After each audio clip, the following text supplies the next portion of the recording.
pound on the door, middle of the night. I go answer it, and it's the police, and your mind starts going, what's happened? And, you're kind of going through, okay, where are each of the kids? And things like that. And they told us Logan had taken his life and shot himself. And boy, your life just isn't the same after that. It's just, nothing is the same. It'll never be the same.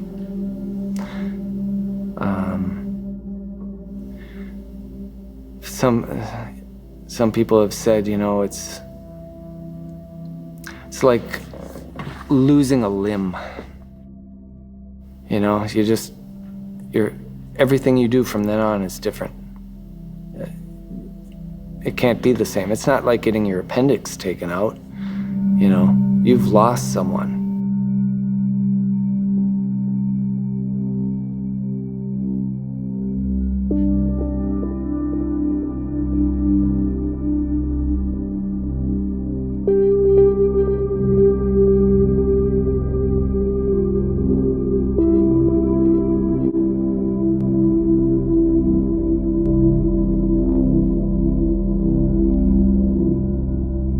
My name is Stephanie, and I lost a healthy, happy child at the age of 10 months and 10 days.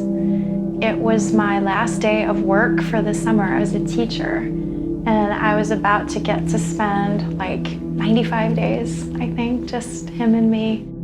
He was a golden boy. He was tops in band. He won the band award. He won the theater award.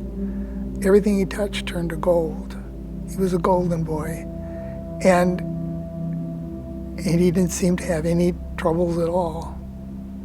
And so we thought that when he went to Columbia that he was going to do great. But he ran into a situation that affected him greatly. He fell in love with a girl, and she decided to go ahead and end the relationship, and that was the trigger that I think drew him into depression, and this is something that he couldn't handle, and he committed suicide. I was sitting with Pete 2 days before, working in my office. He was excitedly registering for classes and preparing to play piano at the church home of his piano teacher. And 2 days later, he was gone. And his note just said, "Mom and Dad, I love you, but I'm insane. Pete." No answers in that. And you just can't take your life in despair from that. Day 0. The day everything became nothing. And I remember looking at the doctor, and they had cutting Calvin's clothes off, and he had the flashlight over my son's eyes. And he hesitated and panicked for just a millisecond, just barely a millisecond. And then at an instant, I knew my son was dead. And I went into shock. I now realize that I went into shock because I went into the bathroom and I puked my guts out, came back out, and it began a 40-hour ordeal at Minneapolis Children's Hospital where they were doing tests and running everything on him. And we didn't really have any answers. All I knew was that at the end of, about the middle of that 40 hours, the daycare provider was no longer around, and a couple of homicide detectives from the Minneapolis Police Department talked to us and asked about the situation and everything that had gone on. Through a series of rolling events, we later found out that the daycare provider had shaken my son to death. Right away, my heart got real hard. I was at the dining room table, and I really wanted to flip the table. But I tried to ignore it. I tried to deny it. I tried to I didn't want to believe it. So I had to work that morning, and I went to work. I went on and went to work, but I couldn't do the job. It was just too much on my mind. So I finally told the lady, the owner, who I worked for, I said, you know, did you hear about that killing last night over north? And she heard about it. She said, yeah. I said, well, that was my daughter. And she just started weeping. I'm talking about weeping. She said, that was your daughter, why are you here? And right away, you know, I couldn't deny it. Right then, I realized that it was real.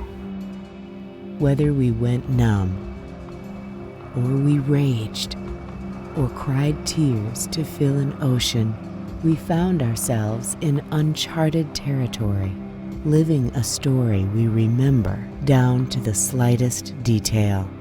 It was late one night, and I was just getting our twin boys out of the bathtub and getting them ready for bed, and there was a knock at the door. And I had a text from one of the other pastors at our church that said, "Are you home?" And I said yes, and I thought, okay, so he needs something. Paul was out of town, he needs my help with something. And so he said, I'm at your front door. So I got the kids settled and came to the door, and Pastor Rick was standing there with two RCMP officers. And I started to deep breathe because I knew something was wrong. So Rick was so good because he looked at me and just said, Paul is okay. That kind of calmed me down a little bit, but I still knew something was wrong. So I invited the men into our entryway, and one of the detectives, I think his name was Derek, looked at me and just said, your son Taylor has been a victim of homicide and he's no longer with us. And my mind just started spinning. And I remember starting to pace. And I just went into, there's a little powder room. I just went into the powder room and was just trying to breathe. And I was thinking through, when was the last time I saw him? I just wanted to remember. I remember praying, God, you brought Lazarus back. Can you please bring my son back? And I truly believed that we would get to the hospital and everything would be okay. When we get to the hospital and they tell me he's gone, and I just screamed, a primal scream. I'd never done that before. And I fell to my knees and I was like, God, I prayed and I believed, but you didn't bring him back. But I'm going to trust you anyway. I'm going to trust that you know what you're doing, because I certainly don't. I noticed as soon as I walked in that everyone that I could see every employee looked like they'd been crying.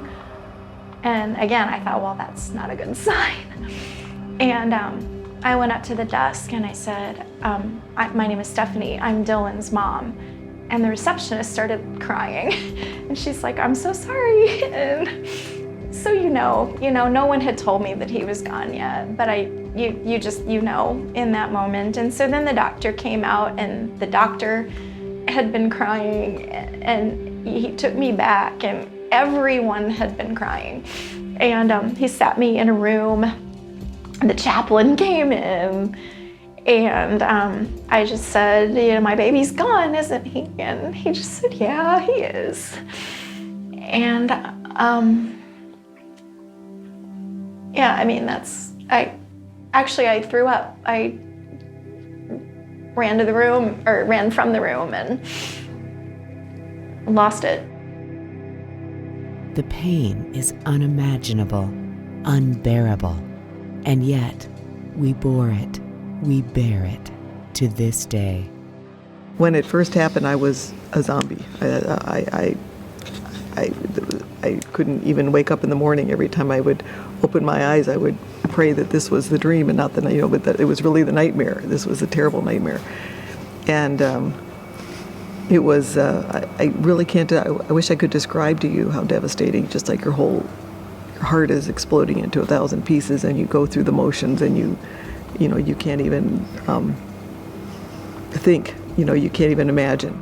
So I can't even tell you what it was like to go to a morgue in New York City and to look at your son. I mean, I can't even tell you how that felt. And she said, "Hi, Mom, what's up?" And I just blurted out, "Adam's dead." I mean, looking back, I wish I had said it better, but it was just all so wrong.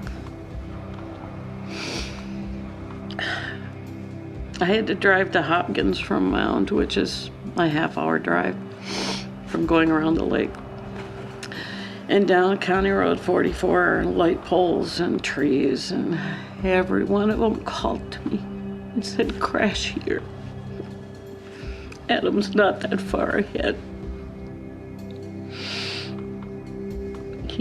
You can go to where he is." And honestly, that was tempting. But I thought about my daughter and Adam's dad and his brother, and I knew they couldn't tolerate it.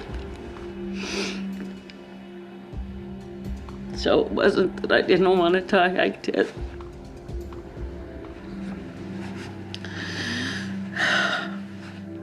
But I didn't. Then after the visual, everybody left. Everybody. Except for me and the news people. And they were still speaking about the incident. And I was just sitting on the side of the curb, just still in bitterness, because I realized that, the visual was all good. It was really good. But at the end, my daughter was still dead. And I still didn't have no answers. So I fell in that bitterness mode again.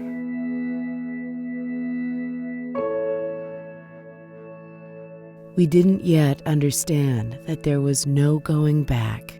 In the immediate aftermath, it was about 4 weeks before I went back to work. I was the general manager of a restaurant in the Twin Cities, and it was about 4 weeks before I went back to work. And in that 4 weeks, I remember what it was like being in our house with just the two of us and Calvin no longer being there. That feeling you have when you go from one room into another and you go, "What did I come in here for?" So you turn around, you walk back and go, "Oh yeah, I was going to get a plate in the kitchen." You would walk into one room and go, "What did I come in here for?" And then you'd walk back into the room where you were, and then you'd go, "What did I come in here for?" So you'd go back to the other, and it was just a complete sense of lost fog. After Logan died, I didn't go to work for a while, obviously. I mean, you can't even breathe. You can't sleep, you can't eat. And you're just kind of wondering how you're gonna take your next breath.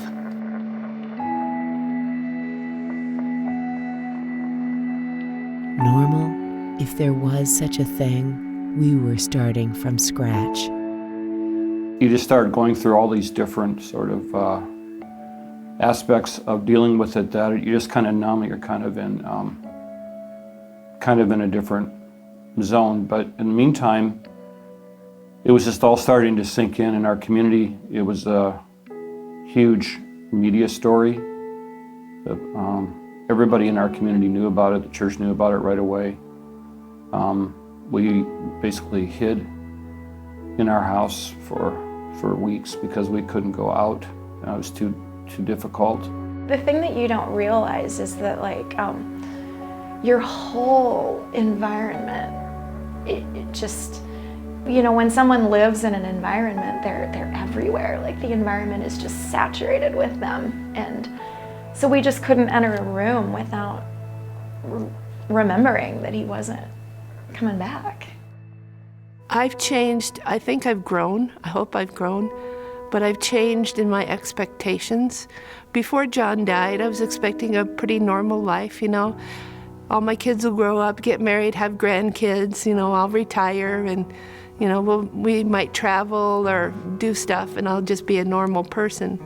Well, when John died, that all changed. I look at his friends, and I'm still friends with his friends, and they have grandkids, and they all still call me Mom Chaya. And I look at them and I think, oh, John would have had grandchildren for me. And I know that that will never happen.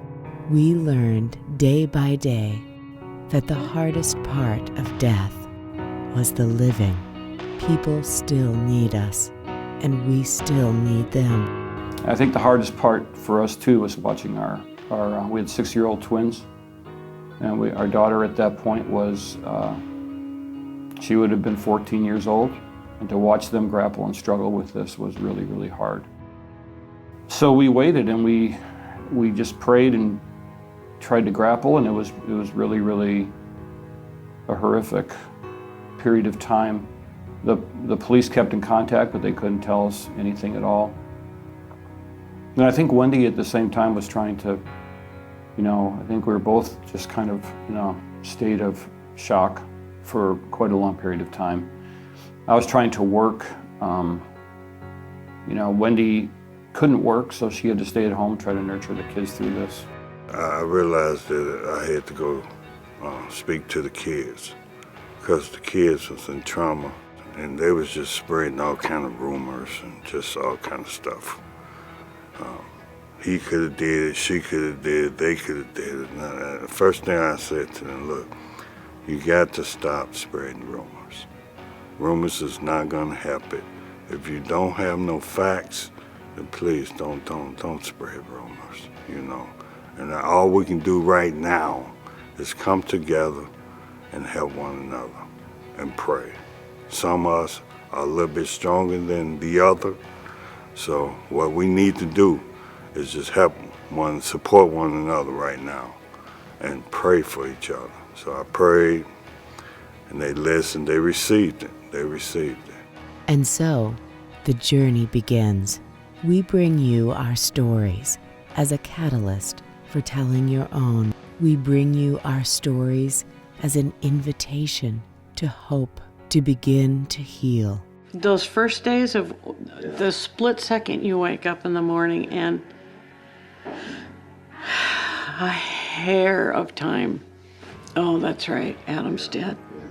I have a child who's dead. I'm somebody I never wanted to be. I've just joined a group of parents I don't want to be in. Neither do they. Yeah.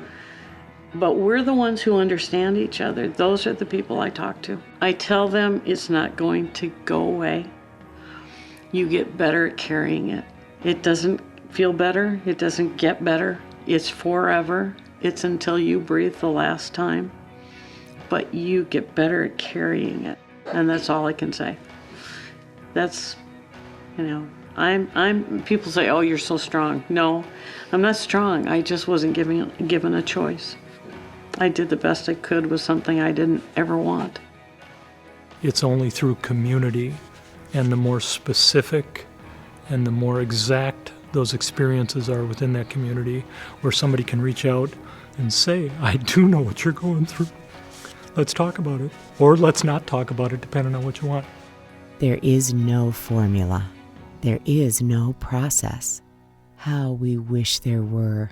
There is only living from this day forward with the help of our Lord and the support of one another. Let's do it together.